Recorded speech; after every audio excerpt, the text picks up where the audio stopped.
Hello and welcome to the Last Place Fantasy Football Podcast. My name is Ryan and this is my co-host Josh. And we are getting ready to start out week one. It has Week one of the been NFL. a long time coming. Long time coming. I am so excited for the upcoming weeks. Football season has begun. We have done research to draft, and now it feels like 4 or 5 months of work is now going to just be taken for the rest of the year. It is a great feeling. Yeah. Oh man, and so much happened this offseason. A lot of new signings, a lot of change ups. You know, like we had a lot of trades this year that we went over a couple of episodes ago, and since then, I mean, we've done our draft. We've gone through. That's another episode. Yeah, that's interesting. Check that out on our YouTube channel to see how that draft went through all 25 rounds. Yes, all 25. I'm not gonna lie to you, that like usually it was long, man. Dude, redraft leagues like 16, 17 rounds at the most. You feel good, and then this one you're like, who knew an extra 8 rounds just kept going and going? Yeah, it dragged on and on and on. It was a lot. It was a lot. It was fun. It was a lot of fun, though. It was a lot of fun. And there was a lot of conversation. A lot of conversation. I can't complain about any team. I think every team is pretty evenly like stacked. Yeah. I mean, pretty much across the board, everybody got their team taken care of, all their positions. And shoot, I'm just excited to see how everybody does this year. I'm not expecting to win with my team makeout, but I drafted young. Hey, you drafted young. You're swinging for 3 to 5 years, like from now. But who knows if they're what Dynasty is, man. Yeah, that is not just 1 year. That is exactly what Dynasty is about. Week 1 of the NFL season starts tomorrow night. Or tonight, if you're seeing this, with the Bucks and Cowboys, which, oh boy, I think the Bucks are probably going to take that one. But it is just about time. So it's like the first NFL game with fans too. So it's going. Football is back, and I am so happy. It is back. So one of the more, I guess, hard-hitting news out of Buffalo from a couple of months ago. I know this is really old news for a lot of people, but the signing of Josh Allen to his extension, 6 years, $258 million. And what do you think of that? Most of that guaranteed. Josh Allen is going to be the Bills quarterback for a very long time. Long time. I mean, how can you blame the Bills and everyone after seeing last year, which was honestly, if it wasn't for a superhuman kind of year from Aaron Rodgers, Josh Allen is the MVP. Well, he would have taken it away. Yeah, and I think it's well-earned, well-deserved. Diggs is still there in the picture. Emmanuel Sanders could be a very interesting as well. Yeah, honestly, that signing with Diggs is what put him over the top. I mean, for his first 2 years, he really had a hard time. Yeah, he had a hard time. He had Robert Foster and John Brown for a year. I was going over his stats for his first 2 years. He never threw for over 300 yards. It was always 250, less than 250. Never threw once in 2 years for over 300 yards. And his first game with Diggs last year, he threw for 300 yards. And it was against Miami, I think. Yeah. And that next week he threw for 400. Yeah. And so I remember last year where we all were like, wow, Josh Allen's doing really good, and just waiting for the fall off to happen. And then the Rams game happens. Rams take the huge lead. Buffalo comes back, and then you go, oh, no, Josh Allen's the real deal. He's the real deal. He's special, man. He is. Now, I know in our league, that has to make your dad happy. Because he got the good old Josh Allen, the magnificent. And so, but that means he's just going to be fantasy relevant for a very long time. You might put it in Sharpie. honestly. Yeah, I mean he's penned in. He's penned in for 6 years. That's a lot of playing time. So he's gonna be good for many years to come. So another notable signing this year is Mark Andrews, 4 years for Yes. 56. And as a Ravens fan, I'm sure you're very happy over that one. Oh, dude, that feels good. Everyone's been waiting on a lot of the young stars for the Ravens, Lamar especially, but getting Mark Andrews done, considering that he does not have a fifth year option since he was a third round pick, like this just put everyone at ease. 4 years, 56 million. I think it's a great deal for essentially the number one like pass catching option in Yeah. Baltimore. Yeah, right now, especially with all the injuries, going into this first week, he's definitely going to be a main target for Lamar. So, Oh yeah, I he mean, will he be. ranked. I Oh, mean, go he's ahead. been the main target for years, ever since Lamar has started. Like he's been the main Yeah. target. So I'm happy to see that he got paid. It also means he's going to be a top 5 fantasy tight end for years to come as well, especially with just how the offense is built. Yeah. Yeah. Yeah. He's going to do very well. And it's not only, having him there on the field, but he's also, from reports that I've seen in the news, he's a locker room signing too. Part of the reason why they gave him so much was to keep him there because he leads that locker room. Oh yeah, He's a leader. he So it's leads the good to tight keep end people. room. He Yeah. leads. He's a part of the leadership of the locker room. And Uh, that's a big thing to have on your football Yeah, team you is can't leadership. put a numerical value on that, that's for sure. No. But the good news, what I think is also good news about the Mark Andrews signing is the fact that that kind of leaves the room now. They've kind of gotten everyone else done, and now it's Lamar's turn to get the deal. Yep. And so I am happy that got done before the season because that kind of means that Lamar deal's Yeah, basically it's on it's its in the way. pipe. It's in the Yeah, pipe. It's going to be coming down. for sure. No. Yeah. So other news that came out just what is it, a week or two ago, Yeah, was the Jameis Winston news. Jameis Winston and Taysom Hill has been the talk of this offseason. Which one is going to get the starting job in New Orleans? And it was teetering back and forth. I was rooting for Jameis Winston. I know some people like Taysom Hill, but I just like the Jameis Winston option there, and he won it out. So how do you think that's going to go this year with I Jameis could not Winston at the agree helm? with you more that I think the Jameis Winston one, I think it's the right move. I Mm-hmm. mean, I especially I think it's the Jacksonville game, the Yeah. preseason game, and he just threw 2 touchdowns and 2 drives just Yeah. like that. Mm-hmm. And I went, that's QB1. And that made me so happy because last year I think everyone was kind of like almost surprised that Jameis Winston didn't get the back, like when Drew Brees went down, he didn't get the Yeah. starting job. But there were so I know. I many was shocked. different. To me, I wasn't shocked, and the only reason why is because when you don't have an off season or a training camp to learn the playbook, and considering how crazy expansive the Sean Payton playbook is, Mm-hmm. he had to go with Taysom Hill because he had to go with the one who knew the playbook better.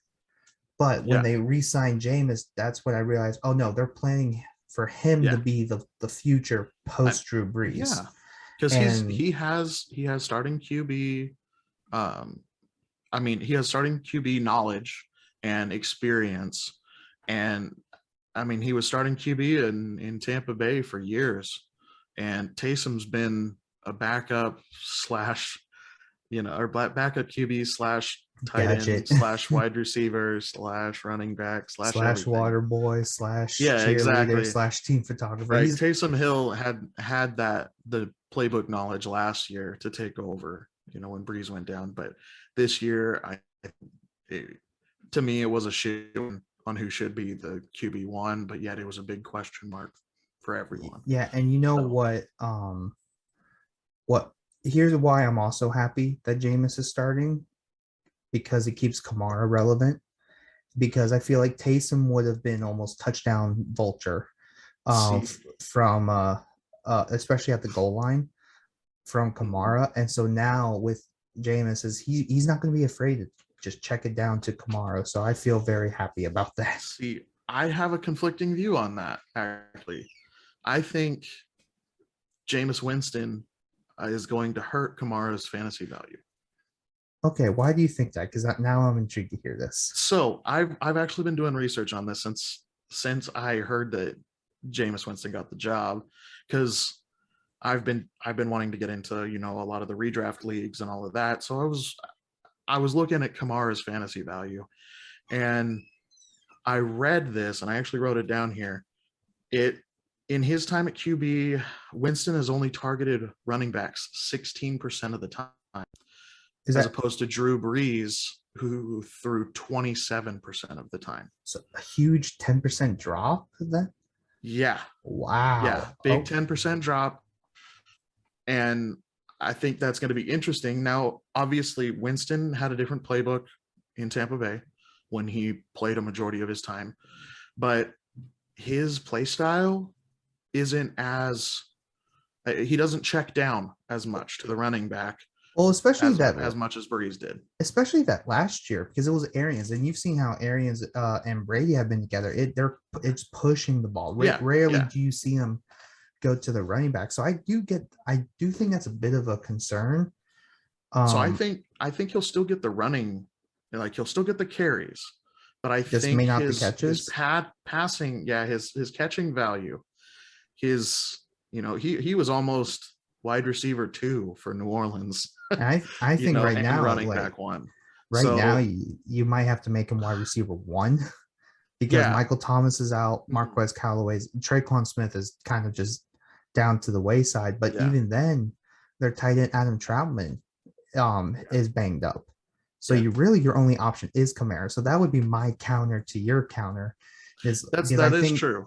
For the meantime, I think for the meantime they may have to force feed him, and then it probably will even out to the means once everyone gets back and healthy. Yeah. Once they get, Michael Thomas back, it might change up some things, but Kamara just has a big question mark over his head right now for me. He's still got a lot of value. He's still a first round to second round running back. I'd say mid first round, but at this point it's whether he can be like top 3 back or maybe a top 8 back. Is that kind of where you're and that's kind of where it is right now, because he still gets, he is the workhorse back for New Orleans, and that is valuable. That is very valuable, but it's whether or not it's the passing game that's going to put him over the edge into the top 5 running backs. So we'll see how this we shall see, but we are both happy of Jameis Winston being QB1. That's for sure. Yes, that's going to make for an interesting time in New Orleans. It is, which as soon as the news was announced, someone already picked him up in our league. So yeah, as soon as it came out, my gosh. So moving on to the next piece of news, out of Denver, Teddy Bridgewater, QB1. What do you think? So what's wild is, now look, I know Drew Lock didn't play good last year. He did not. I think he played a whole lot better in the preseason. And I personally, preseason isn't. So I get that, but he was also going against starters. Like it was your first quarter reps. Yeah. But I think, especially knowing that Vic Fangio is a defensive coach and he's seen what the quarterback position can do to his team the last couple of years, I think it was all but confirmed that Teddy was going to be the guy, because it's like, look, you make less mistakes and Vic Fangio's defense is going to run wild. So I think, to me, that makes me a little more hesitant. I picked up Tim Patrick during the just right after the draft, during our kind of in the month of in between breaks. And so I saw that and I was like, dang it, he picked him up. Yeah. So here, my thing with Tim Patrick is right now you have Cortland Sutton, Jerry Jeudy, you have KJ Hamler, Noah Fant, Javonte Williams, Melvin Gordon. Tim Patrick's somewhere going to be there, but if one person gets hurt, Tim Patrick's right in there. And so, but with the Teddy news, Teddy doesn't push the ball as far downfield, so I really feel like that puts a clamp down on KJ Hamler's potential value, but this is where I feel like Judy's probably going to get looked at a lot, and then Yeah. Cortland Sutton will obviously get the red zone targets. Yeah. But I mean, it feels like they just want Teddy to not make as many mistakes, and which yeah. I mean, I can't blame him when your defense is that loaded too. Yeah, exactly. And I like Teddy. I like Teddy in Denver. I think he's going to do well. He's got a lot of passing options. He's got a good offense around him, and he's good. He's a conservative quarterback. He's a franchise. Well, he's not a franchise. He's a journeyman. Yeah, he's very much a journeyman now. He is the franchise QB placeholder. So, places like in Washington with Fitzmagic, which is a good transition. Both of these QBs, Teddy in Denver and Fitz in Washington. Both journeyman QBs, very experienced in being a starting QB, and they're placeholders. They're not going to be there for years. They're definitely not for years, but I think, I mean, if you want to move on to the next quarterback, Fitzpatrick. Fitzpatrick. Oh, the fantasy gods rejoice. We all rejoice. And again, I picked him up because Carson went down. He had COVID and the foot injury. Yeah. Darnold was down for a bit. And then I was like, man, do I really want to play Zach Wilson or Mac Jones? Lo and behold, both of them are. We knew Zach Wilson was a starter. Shocked about Mac Jones being the starter week 1 because that's crazy. That's so unpatriot-like too. Yeah. But I think Fitzpatrick, he has a history of constantly throwing it to the receivers. So whoever has Terry, whoever has Curtis, I think you're going to be good. But that also means it is Antonio Gibson's season. And I think I think even McKissick, even if McKissick has less snaps per game, which McKissick isn't even supposed to be on the field anymore. They said that it's going to be a Gibson show. Look, I will be ecstatic because Gibson used to be a wide receiver. Yeah, so he can catch the ball. He's going to be taking those. Yeah, he's going to be taking all those reps. He's going to be grabbing all the catches, and then what we saw glimpses of last year, he's just going to run with it. Oh yeah, he's going to take off. I think he's going to be in the top 5 this year with running backs in fantasy. So, I mean, based on your comments with Kamara, do you think Gibson and Kamara flip-flop? Yeah, it might happen. Might happen. I'm not saying it will. I mean, fantasy, good Lord. There's a lot can happen in 17 weeks. So 18 weeks you never know. Now. That's just 18 weeks. Yeah, that's right. But a lot can happen in a season. And I mean, unfortunately, a lot can happen in 4 plays. And we all saw that with J.K. Dobbins. And that one still hurts. Yeah. And man, I was watching. Yeah, so I was watching the game, and I just see him clutch his knee, and I just went, "Oh no!" And I was distraught. Like I looked at it, like my grandmother was texting me, "J.K. Dobbins is hurt," and I said, "I saw it. I think it's an ACL," and lo and behold, it is a torn ACL, out for the season. Oh man, and I believe Ashley is the one who drafted JK, so she's gonna have to wait a year for him. But it stinks because he might be the most talented running back the Ravens have had since Jamal Lewis. Because I would say he's a little bit more talented than Ray Rice as of right now, just because I think he's just way more explosive. But it just stinks because he honestly. He was going to be a top 10 back for me easily. I think he won't have much catches, but he will be averaging 6 yards a carry and going for like 1,500 yards. Like I think that was all in the cards. He'd be a top back for sure. One of the top backs, just with that scheme that the Ravens have, Lamar dominates the running game there. Yeah. And now it's Gus yeah. Edwards. Yeah. So we'll see. We'll see how Gus Edwards we shall see does in his place. We all hope not Gus, JK and before him, Cam Akers both have a speedy recovery, and then they're back to their dominant selves next year. Yeah. I mean, have you seen that? There was a meme going through Facebook that somebody picked up J.K. Dobbins or Cam. It was Cam Akers, J.K. Cam Akers in the first round, J.K. in the second, and then somebody else in the third. I can't remember who else went down with an injury, but all three of them are out for the whole season. It's like, what do you it's do? a redraft league. I'm like, you just throw in the cards at that point. At that point, you like, you okay, just I'm done. Just throw your hands up. No, God wanted me to finish this season. Yep, I know my duty is to be last place. Yeah, just fall on the sword. Yeah, and there's just nothing much you can do. No, not at that point. Yeah, when you lose your top 3 picks, that's oftentimes those are 3 of your solid starters. Yeah. So losing your top 3 picks is just shot yourself in the foot, pretty much. So, well, moving on to some league news.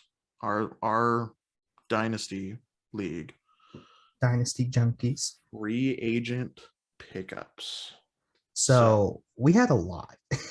So I have a lot. I picked 3 kind of notable ones to me, I should say. I had about 2 that I went. Well, not including my own. Well, maybe I'll include Fitzpatrick. I included yours. I included yours. Nice. Okay. You want to go first? I go first. Okay. And I'll wrap it up at the end. I got you. So one of our guys, one of our guys, challengers, dropped Eskridge for Marquez Callaway. So you like the Marquez Callaway? I like it short term. Yes. With Thomas out, I think Marquez Callaway could be. Yeah, I mean, he's decent. Well, even with Traquan Smith out too, he's de facto number 1 and honestly the number 2 receiver. Yeah, and that could be for a couple weeks. Who knows? And I mean, I think he could blow up this week. I mean, you saw how Jameis was with him. Yeah, they've already developed a rapport, and he could get that number 2 spot. Who knows? Yeah. So that was the first free agent pickup. Are you high? Are you high on Dwayne Eskridge? I'm not really. Not really. I think he has potential to be a part of the offense, but right now he's got developing time. Yeah. So because if they just were like, hey, we're gonna go all in on let Russ cook, then for sure I'd be way higher on Eskridge. Mm-hmm. But because they want to keep the running the ball identity. And that's where I was like, he's there to replace David Moore. I believe his name's David Moore, but he's there to be the number 3 guy for sure. Yeah. I think he could be a decent wide receiver. They brought him in because they're wide receiver 2. I can't remember his name. Who's Lockett. Lockett, because Lockett is kind of. He's getting older. Yeah, Lockett's the oldest receiver for sure. They wanted to bring in fresh blood. So I think he's going to end up replacing Lockett within the next couple of years. Possibly. Would not be surprised, honestly. He's a taxi squad member for sure. Yeah. He's somebody to watch this year. Yeah, he definitely is. So I will tell you my one transaction. I'm not gonna say the one I did. I'll say someone else's. our good friend Jacob Duran picked up Jerick McKinnon, and I went, I really like this pick. And the reason why is because Clyde Edwards-Helaire is already banged up. And he Okay. showed a lot of promise at being the number 2 back, to where I don't think there would be a huge drop off if Clyde Edwards-Helaire gets hurt. But the fact that he's already banged up means, to me, means that they're going to lean a little bit Yeah. more onto him. And like you and I talked about, Orlando Brown, the Joe Thuney upgrade, they drafted Creed Yeah. Humphrey. Like they can run the ball now. And Yeah. I They've got a really decent think line.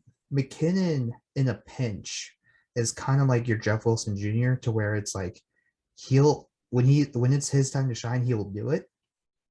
But Yeah. it would be like for like 2-3 weeks. I just find that to be a very interesting It pickup, is. That is interesting. especially with the Clyde Edwards-Helaire news. Even though he's good to go, but the fact that he's already been banged up once. Mm-hmm. Yeah. See, that didn't really even pop out to me until you started talking about it. That is interesting. Huh. All right. Yeah. I Now, who know is? I've got one. Our good friend Ethan, my cousin, he dropped Jared Cook for Xavier Jones. This is such. I don't personally get that. So I don't. I'm it very made high on sense Jared before Cook. Sony Michelle. Yeah. And I'm just very high on Jared Cook. Very high. Just because he's in an offense that's actually going to use him. I mean, if he does anything near what Hunter Henry did last year, he's going to be in a good position. and he's gonna have a fantastic year if he could even Yeah. do 80% of what Hunter Henry did. Exactly. And I know he's a journeyman. He's been with like what, 6 different teams? At 6 or least 7 a different quarter of the teams. league. Yeah, and he's jumped around so many times throughout the years. But I think he's landed in a place that's really going to utilize him. I really think so. Yeah, So, I'm pretty sure I knows? saw you pick up Jared Cook. I did Now we're gonna bring that up. recently. Yeah. Now, I'll play devil's advocate here. I don't mind the Xavier Jones pick, and it's because Darrell Henderson got hurt last year being the lead guy. Yep. So if you're like, man, if I'm nervous about that happening again, Xavier Jones is the guy. Sony Michelle is essentially the Malcolm Brown of that Yeah. offense now. I think Cam Akers is Cam Akers, but since he's out for the year too, Yeah. if Darrell Henderson goes down, it's Sony Michelle, Xavier Jones. Worst case scenario, Well, Jake Funk is the next. Yeah, good old Jake Funk. But I do think and I'm pretty sure Ethan's the one who picked up Darrell Henderson too. So almost that's that insurance as well. So Yeah. I do think it's a good move on his part. I probably wouldn't have dropped Jared Cook though. I know. Yeah, I wouldn't have dropped Jared Cook. There's many people on his team that he would have dropped other than Cook. Yeah. I mean, yeah. But I'm too high up on him. Yeah. So what's the other one that you have? I mean, the other one I have, we're going to good old Ethan again because he picked up. He's Jameis. been ad dropping. Yeah, he's been ad dropping so much. I'm pretty sure Ethan has gone through. Drafted. It's what I like to call drafter's remorse. Yeah. And you're like, holy crap, he's still in. I have to pick him up. I can't believe I didn't draft him. That's what I feel like Ethan has done for the last month. Pretty much. He's just been ad dropping on and off all. He drops the key. He drops the key. It's just like that. but no, I do think that Jameis wants a good one. I mean, he screwed him up as soon as he was announced QB1.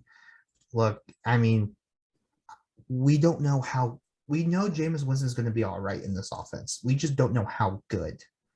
Yeah. And I do want to see how good Jameis can be in this. So it's a low risk option. I think it's worth it to take a look at it. Mm-hmm. And considering the quarterbacks that are left like here, that's probably the best one that you're going to pick up. Yeah. Just no one knew because there was a QB battle. Yeah, I agree. I agree. So who is your third? I actually have yours down here. Oh So you boy. dropped Anthony Miller for Tim Yes. Patrick. I like Yes, I that one. did. That's my favorite one. So that is by far my favorite one. So you picking up Tim Patrick is a good add-on. It really bolsters your team. It gives you somebody that, you know, could potentially develop into a threat in Denver. So, Yeah, and and he dropping did. Anthony Miller. Anthony Miller. Yeah, unfortunately with Anthony Miller, I thought as soon as he got traded to Houston, I was like, oh, okay, this could be interesting. He could be Yeah. good. And then I kind of The whole remember the fact Deshaun that, Watson. well, not the whole Deshaun Watson issue, but I kind of realized that Tyrod Taylor's the starting quarterback. And so I went, it's kind of over from there. But now, I mean, if you really think about it, Randall Cobb is gone, like he's back in Green Bay. But the problem is there, even with that, you still have Chris Conley, you still have Brandon Cooks, you still have Nico Collins, and then there's Anthony Miller. And I think Anthony Miller just had a really rough time considering, I mean, he had Mitch Trubisky for a couple of years and it just never really materialized. I still think he can be a really good player. To me, I felt like Buffalo should have traded for him because I feel Anthony like Miller. Yeah, and the only reason I think that because I almost think he's kind of Emmanuel Sanders light. And I think he could have been really good there. Now, obviously, that didn't happen, but it's a wait and see. And at this point, as soon as I saw Tim Patrick, I just went, you saw how good he did last year. He can fill in for Cortland Sutton. If Cortland Sutton's not good, he's still good enough to where, you know what? Wouldn't be surprised if Denver traded him if everyone else is doing good. Yeah. And because he's still that good of a receiver. And if there's a team that's running out of receivers, best believe they are calling Denver about Tim Patrick. So no matter what, I was like, this is a great pickup. Yeah. Yeah, I completely agree. I think we do have an honorable mention for this. I like this pickup. And I'm just adding it on for giggle factor. Ethan added Andrew Luck and dropped Rashad Perriman. I saw that and I was just like, he's playing on a high school team. He's back. He's back. He's really, really back. So that's just for giggle factor. He was an honorable mention. Well, it's not like Rashad Perriman was going to do anything either. Yeah, really. So, all right. So, still in the league, we're going to move on from free agent pickups to league transactions, trades. So, I'm going to let you take this. All righty. Because you are the author of this trade. I am the author of this trade, and I thoroughly believe of this trade. Thank you. So we'll throw it up here soon. I acquired Gus Edwards for Tony Pollard and a 2022 third round pick. Boy, do I feel like I fleeced Alex. I did. You took advantage of that boy. Oh my gosh. So let's for context. Yeah, Alex, you gotta give him a little context. Is a huge Cowboys fan. Yeah. And considering how well Tony Pollard played in the absence of Zeke, I kind of knew that I was like, you know what, I could throw this out here. Let's see how far I can get. Yeah. I offered the trade 5 minutes after the JK injury. And I just went, I literally saw it and I went, okay, Tony Pollard, third round pick. Oh my god! So the cool thing for me, one, being able to trade picks is awesome, and I just feel I feel smarter now, just being able to include that. But I also think like the third round is also like, it's still kind of high enough. It's consolation. Falls. It is, and he gets the handcuff because he's got Zeke on his team, so he's got the handcuff there too. Yeah, Zeke ends up going down for some reason. He's got Tony Pollard. Yeah. So. That trade was there for like a week until I see this trade is now pending. And I went, did he accept it? He accepted it. Yes. And now, and I wanted to talk about this during the JK news, but my Lord, is Gus Edwards about to run wild. And the only reason I say this is that Gus Edwards, he has not gotten enough respect because he's always been the number 2 back. Yeah. But when he run, like there is never a time where I've seen one person taken down. He is always getting more yards after contact. Now he does not have the speed JK has to where he can take like a sweep and go like 20 yards like just in an instant. Yeah.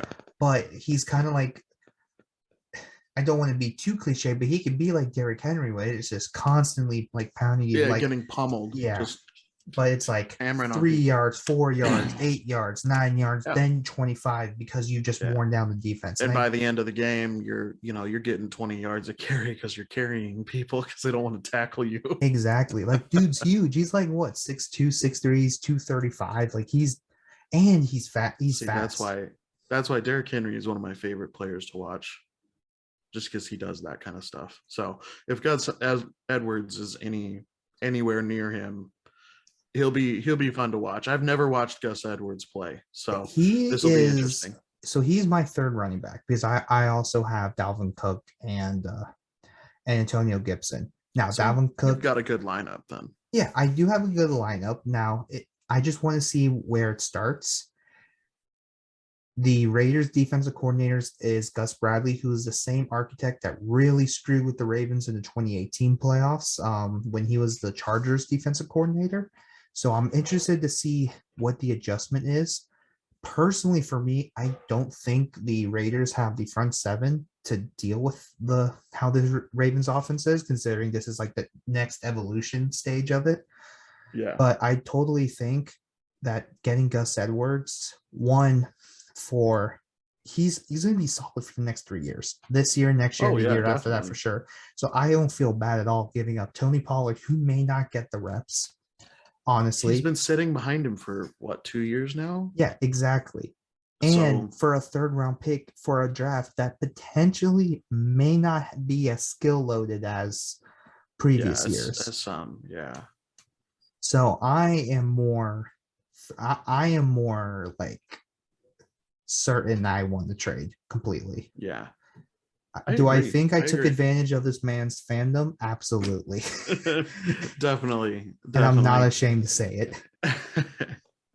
I think you took advantage of it, but I think he also benefited. Yeah, maybe not. He gets the insurance. Yeah, he gets the insurance for his running back. Short term, he would have loved to probably keep Gus Edwards. This year it would have bolstered his running back core. But I think he gets assurances knowing that if Zeke went down, he has somebody. Yeah. He has Tony Pollard. I'm just shocked that I didn't have to give up a first. That's my shocker. Because the fact I was able to get him for a third round, essentially, like that. Yeah. That makes me thrilled. Yeah, if it was me, I would have made you give up probably a first on top of Tony Pollard. So yeah, but again, his fandom. Yep. He did it because he's a Cowboys fan.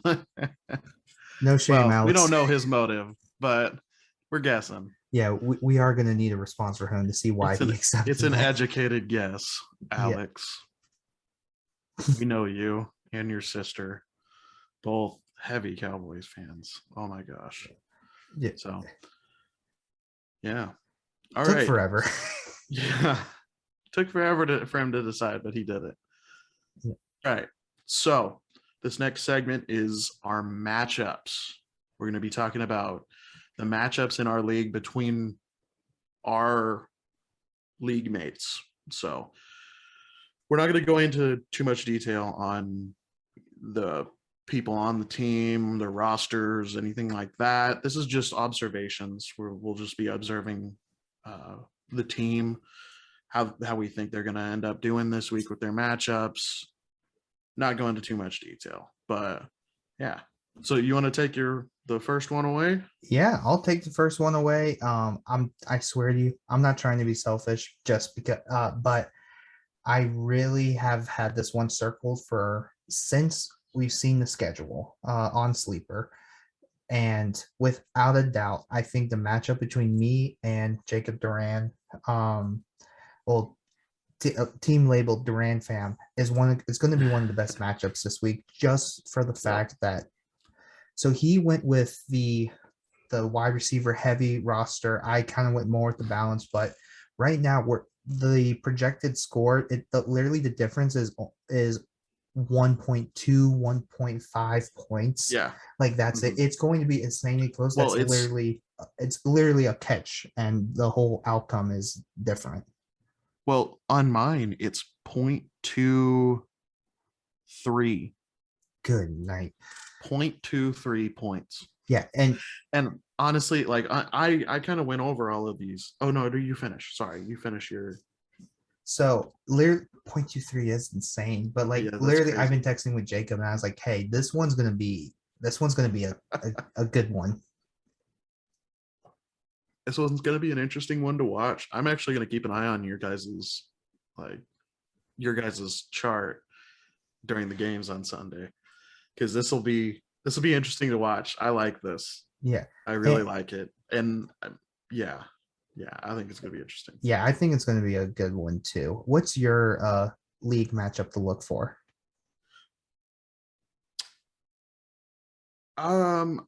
See, okay, my first one, I was actually looking at you guys, you and Josh, or you and Jacob, sorry, you and Jacob.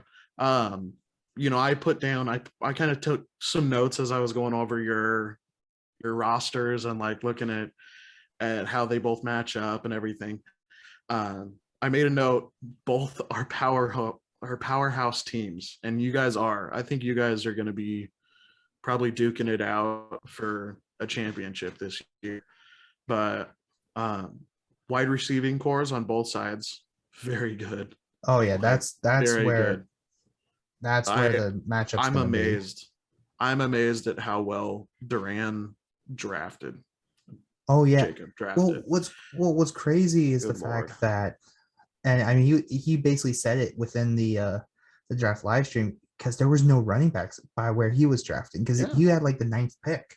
So he goes, fine, I'll just go not running back. He'll go receiver heavy, does that, and still gets 2 really good backs, and David Montgomery and the one other running back that's escaping me, but Sanders. Miles Sanders. Miles Sanders may get his touches, he may get the points, but I mean, no matter what happens, what he does, his receivers are gonna like pick up the slack for him. Yeah, and literally, I mean, both are flexes, both are receiver spots. It's whoever wins that one, I feel like it's gonna probably win. And see, I thought that your team edged out Jacobs. Yeah, he has great wide receivers, but also you have very good wide receivers. You have very consistent wide receivers. The difference between your teams is the running backs. You edge him out with the running backs. You really do. And I think you have depth, you have higher quality running backs just for this matchup. You definitely have the higher quality running backs. So I think you're going to edge him out, not just because the score says so, but I like your running backs. That one's going to be so close. I'm going to be nervous. I'm going to be nervous all weekend. Yeah, but I think you're going to edge him out on that. So one for me, I like my matchup with Ashley. Here's the thing. I think Ashley put up a good team. Obviously, she has to take JK out. She has to take JK out, but she has running back depth too. Yeah, she does. She has a lot more than I do. Yeah, so I think I did not draft well. I mean, Trevor Lawrence is going to be throwing the ball, especially because they're playing Houston. Yeah, and like for your matchup, as I pull this up real quick. Yeah, because I am very happy with the Cam Newton trade, because I drafted Damien Harris kind of on a whim. I heard whispers in the offseason, early in the offseason, that this guy was going to end up being the feature back and was going to take over that backfield. And it was going to be a different year for New England. And lo and behold, the news of the Sony Michel trade. And Cam getting cut. I know, but the Sony Michel trade, I was going, oh my God, is this happening? Is he going to take over that backfield? And then the thought in the back of my head was like, no, Cam Newton's going to take all the goal line stands, and he's going to take all, he's going to take everything from Sony Michel except just running down the field, and all of a sudden Cam gets dropped and I'm over here. I hear the news and I'm like hooting and hollering at work, like, yeah, no, like, trust me. Damien Harris. As soon as Sony Michel got traded, I immediately went, yep, it's Damien Harris no matter what. And especially because, I mean, you can also make the argument that it's more faith in Ramondre Stevenson, but who's still going to get most of the carries? It's still going to be Damien Harris. And Sony Michel was literally the one person who could have taken that away. Then with Cam getting cut, and now with Mac Jones being QB1, guess who gets all the goal line work? It's either going to be Damien Harris or Ramondre Stevenson. And that's exactly why I'm like rejoicing, because Damien Harris is now my running back too. And I drafted him in like the 7th or 8th round. He is the last 9th round, whatever. Round. Yeah, he's like the last late round back. That's good. Yeah, he was like way low in the draft for a starting running back. And I picked him up just because I heard these whispers that he was going to be decent this year. I was like, cool. Well, if anything, he could be my backup and just sit on my bench until a bye week or something for my starters. He's not my wide receiver, my running back number 2 right now. I put him in because I think he's going to do well. So, but I mean, so I think like, yeah, this matchup with me and Ashley. Yeah, considering you also have McCaffrey as well. Like, I think Damien Harris is a great complementary piece because you can almost bet that he's getting at least 10 points. Yeah. And so as long as you have that consistency, you can play basically hero back and be like A-okay. But you also have Godwin. CMC is going to be like. Yeah, I'm upset about this. You have Ayuk. Yeah. Yeah. But I also think, like, I'm looking at Ashley, like Tyreek Hill, Chris Carson, Eckler, Rodgers. Eckler just got injured tonight. Oh no! Eckler didn't participate in practice. They think it's a hamstring injury. Yeah, which means if he's not participating by Friday, he's considering him out. Which now that gets interesting for Ashley's team. But she also has Jamal Williams, worst case scenario, because who knows if DeAndre Swift is going to be ready to go. Mm-hmm. But she has all the players within the past few years that was either get 12 or 13 or explode for 38. Yeah, like Tyreek Hill, Mike Evans, and Mike Evans is very touchdown dependent. Exactly, and then has been the last 2 years. But considering both my team, your team, Duran's team as well, like Ashley is one of the few teams that got one of the elite tight ends, and so which is literally like having an extra receiver. So the fact that she has Waller, so like literally that's like almost a draft and forget strategy. And so I think for her that's going to actually help her out a lot. I still think the Ravens will win Monday night. Darren Waller's going to get his though, because he's going to get targeted so much. Yeah, he is definitely. Oh yeah, Darren Waller is a target magnet. I mean, he's going to get hit up all the time. Yeah, so, he is literally wide receiver 1. Considering their other receivers, Henry Ruggs, Brian Edwards, not even John Brown. John Brown got released. Yeah, John Brown's out. Yes. So it's literally Henry Ruggs or Brian Edwards.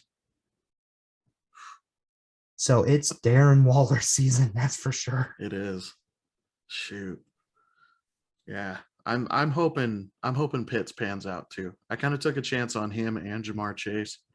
Jamar Chase, I may have to sit on him for a little while, but Pitts, I'm hoping can be a star right off the bat. And let me just say, and I'm going to throw this out here.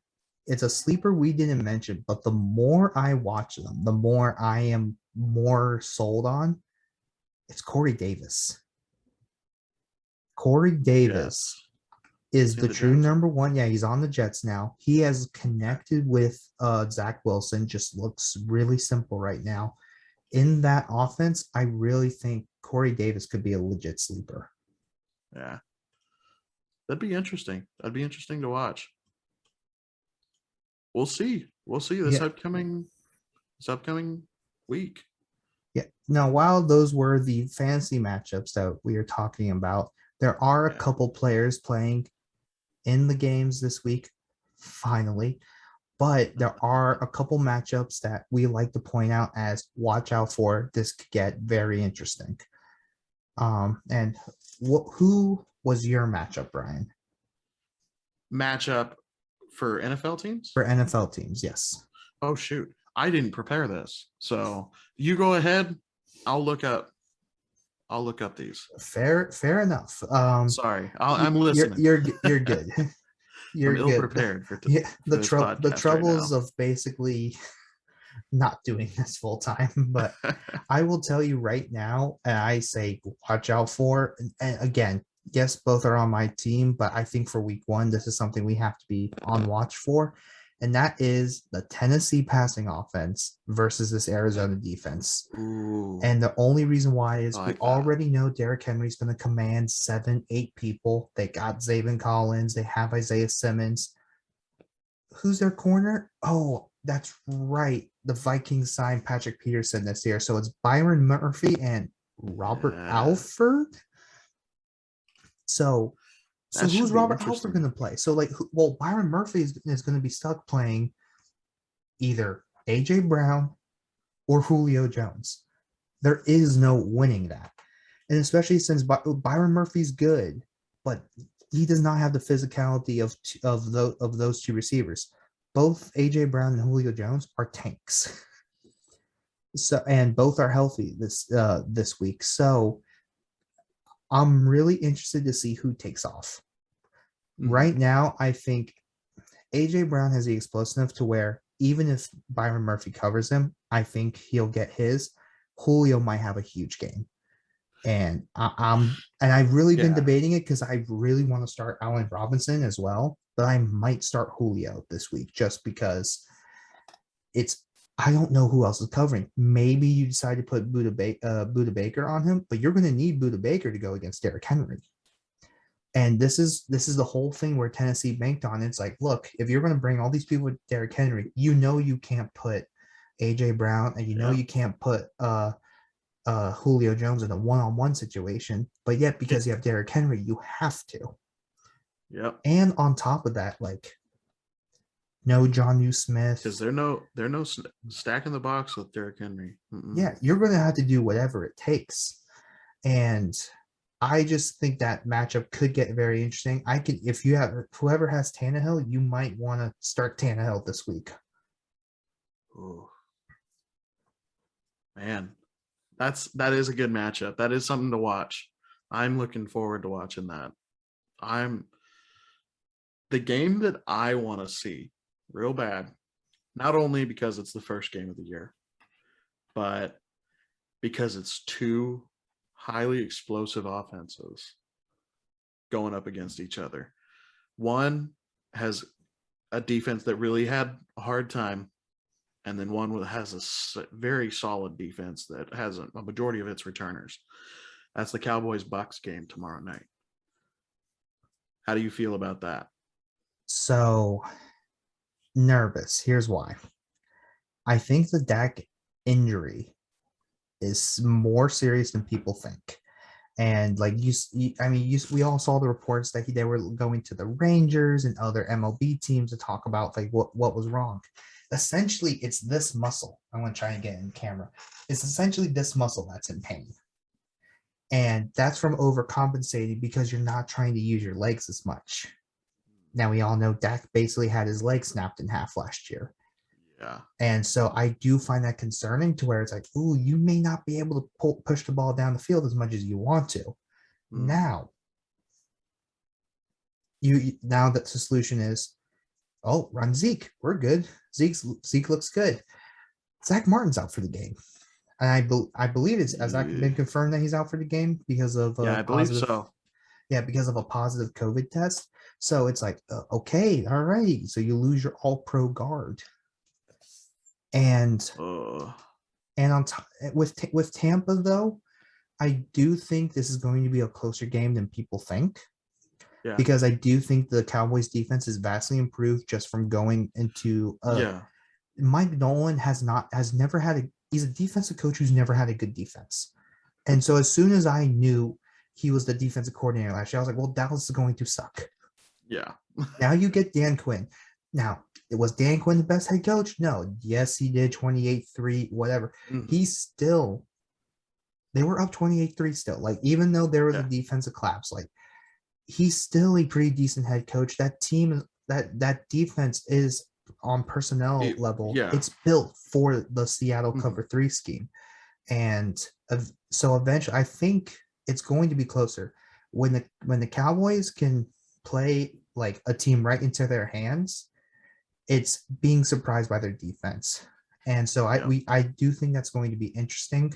Now, I mean, they brought in Keanu Neal, they brought in who else? Like they had Micah Parsons. They also had their other linebacker whose name escapes me at the moment, but they're athletic enough to take on the tight ends of Gronk and OJ Howard. And so I do think if you're looking for a specific matchup, I think it's the Cowboys receivers versus the Bucs defense, because I think that would be an interesting matchup. Just overall, I think both of these offenses are going to go off tomorrow night. To be honest with you, I have the complete opposite. I think it's going to be not a typical game. I think it's going to be pretty balanced though. Yeah. Personally, I have the Bucs winning 27-20. Okay. I haven't done anything like that. I haven't. I'm doing this I'm thinking of a guess right now, honestly. Me and my Chris Berman's Korigami at the moment, but honestly, I think CeeDee Lamb versus Carlton Davis or Amari Cooper, and then Michael Gallup is still a really good receiver. Yeah. So I'm very interested to see him. Blake Jarwin finally comes back. Like Dallas has options. Has a lot of weapons, a lot of offensive weapons. So there's no lack of offensive weapons there for Dak to throw to. Yeah. How high are you on Mike Evans or Chris Godwin for that matter? I like Chris Godwin. I like Mike Evans. But Mike Evans was always touchdown dependent last year. Every game, it was either make or break for him. If he got a touchdown, he was decent. He had a decent outcome. But if he didn't, he flatlined. So yeah, the weirdest stat of all time. It's going to be 2 catches, 2 yards for 2 touchdowns. yeah, that was nuts. I will tell you though, there's one match. There's actually, if we're going to go to receivers for this game, does Antonio Brown go off? Because who's the Cowboys' number 3? Like, who's their number 3 corner? Yeah, they really don't have one. So if they want to be like, all right, Antonio Brown, go for it. So I find that's just it's going to be an interesting game tomorrow for sure. Definitely. I think that's going to be interesting. Yeah. Well, we want to thank you all for coming again and watching to the Last Place Fantasy Football Podcast. Yes, it's been a long time, but what we've done is we've been interacting with our league and other leagues, and then just trying to improve the show as much as possible. What you'll be seeing all season long is like shows like this, where we're going to be talking news, talking our league matchups, talking trades, talking basically everything NFL, talking football the way it's supposed to be. And so just catch us every single week from now until January, whenever. And so we thank you all for watching the Last Place Fantasy Football Podcast. I am Josh, that is Ryan, and we will see y'all next week. See ya.